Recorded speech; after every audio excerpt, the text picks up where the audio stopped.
जय श्री गणेश। नमस्कार, मैं आचार्य संजय द्विवेदी। इस वर्ष 2022 में जो शारदीय नवरात्रि का प्रारंभ हुआ है वो अत्यंत महत्वपूर्ण है, बहुत प्रभावशाली है, बहुत लाभकारी है, अत्यंत शुभ फल देने वाला है। क्योंकि इस वर्ष माता का आगमन गज पर हुआ है। जब भी माता का आगमन गज पर होता है तो ये अत्यंत समृद्धिदायक होता है, सुख संपत्ति का कारक होता है, सुख संपत्ति का अर्जन कराने वाला होता है, समस्त कामनाओं की पूर्ति करने वाला। माता का आगमन भी गज पर है, माता का गमन भी गज पर है। दोनों तरह से माता यहाँ पर धन की वर्षा करने आ रही।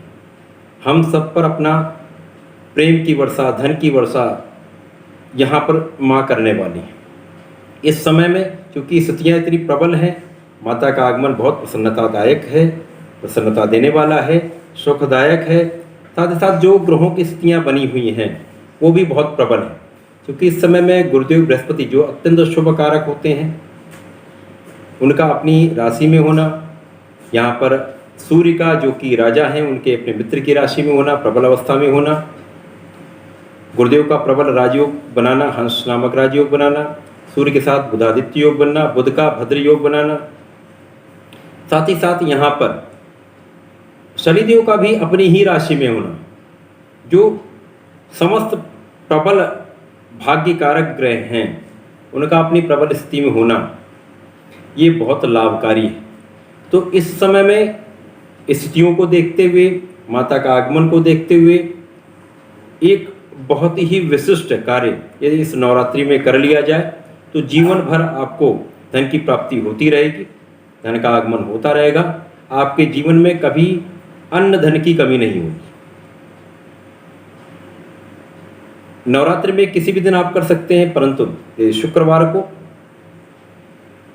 यदि प्रातःकाल नित्य कर्म से निवृत्त होकर अपने पूजा स्थान को पवित्र करते हुए, अपने को पवित्र करते हुए माता के लिए शुद्ध देसी घी का दीपक प्रज्वलित करें। यहाँ पर आपको मखाने की खीर बनाकर माता को अर्पित करनी है। साथ ही साथ यहाँ पर आपको 5 हल्दी की गांठ, थोड़ा सा अक्षत, आपको यहाँ 5 कमलगट्टे के बीज, ये 3 सामग्री को लेकर एक किसी साफ वस्त्र पर रखकर उसको पीले रंग से आप रंग लीजिए। उस पर आप रोली से स्वास्तिक बना लीजिए। स्वास्तिक बनाने के बाद उसमें बीचों बीच में एक चांदी का सिक्का हो अथवा वहाँ पर कोई भी आप एक सिक्का रख लीजिए। उसके पश्चात वहाँ पर आप चावल जो है, आप जो अक्षत आपने लिया है, अक्षत को हल्दी से रंग कर पीला कर लीजिए। उससे अष्टदल कमल बनाना है। अष्टदल कमल बनाने के पश्चात उस पर हल्दी की 5 गांठ सीधी सीधी रख दीजिए, उनके अगल बगल आप कमलगट्टे के बीज रखें। उसके बाद ये जो वस्त्र है किसी थाली में या किसी प्लेट में आप रख के माता के सामने अर्पित करें, माता को अर्पित करें, माता के चरणों में रखें। उसके पश्चात आप यहाँ पर नवारण मंत्र का यदि प्रत्येक दिन, जिस दिन से आप ये प्रारंभ करते हैं, 11 माला का पाठ, 11 माला का जाप आरंभ कर देते हैं, सुबह शाम मिलाकर भी, सुबह संध्या मिलाकर भी 11 माला कर लेते हैं तो भी पर्याप्त है। अथवा इस दिन से एक विशिष्ट मंत्र बता रहा हूँ, ये दारिद्र्यनाशाय मंत्र है माता महालक्ष्मी का।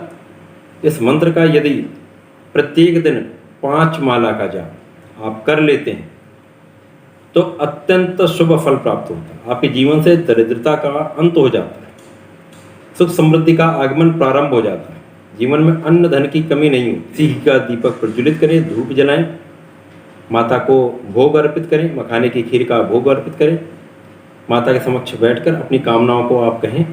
उसके पश्चात संकल्प लेते हुए कि मेरे समस्त कष्टों का माता अंत करें, सुख समृद्धि का आगमन करें, ऐसा कहते हुए आप इस मंत्र का यदि 5 माला का जाप कर लें तो निश्चित रूप से आपको समृद्धि की प्राप्ति अवश्य होगी, धन संपत्ति की प्राप्ति अवश्य होगी। ये मंत्र इस प्रकार है। ओम श्रीम ह्लीं क्लीं त्रिभुवन महालक्ष्मी अस्मांग दारिद्र्यनाशाय प्रचुर धन देहि देहि क्लीं ह्रीं श्रीं।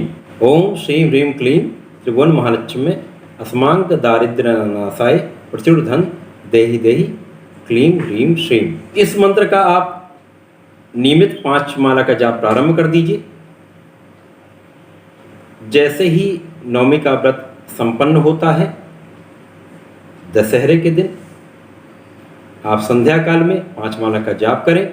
उसके पश्चात इस वस्त्र से 1 हल्दी, 1 कमलगट्टे का बीज और कुछ अक्षत किसी वस्त्र में बांधकर अपने अन्न के स्थान में रख दें।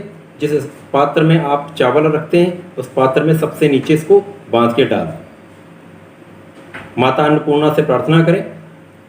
ये समझ लीजिए यदि आप ऐसा करते हो तो आपके घर में अन्न की कमी कभी नहीं है। माता अन्नपूर्णा की कृपा आप पर बनी रहेगी। इसी प्रकार से 1 हल्दी की गांठ, 1 कमलगट्टे का बीज, कुछ अक्षत बांधकर जहाँ पर आपके बच्चे पढ़ाई करते हैं उस स्थान पर बांधकर रख दीजिए या अपने पूजा स्थान में ही रखे रहें। नियमित रूप से वहाँ पे आप धूप दीप दिखाएं, पूजा करें।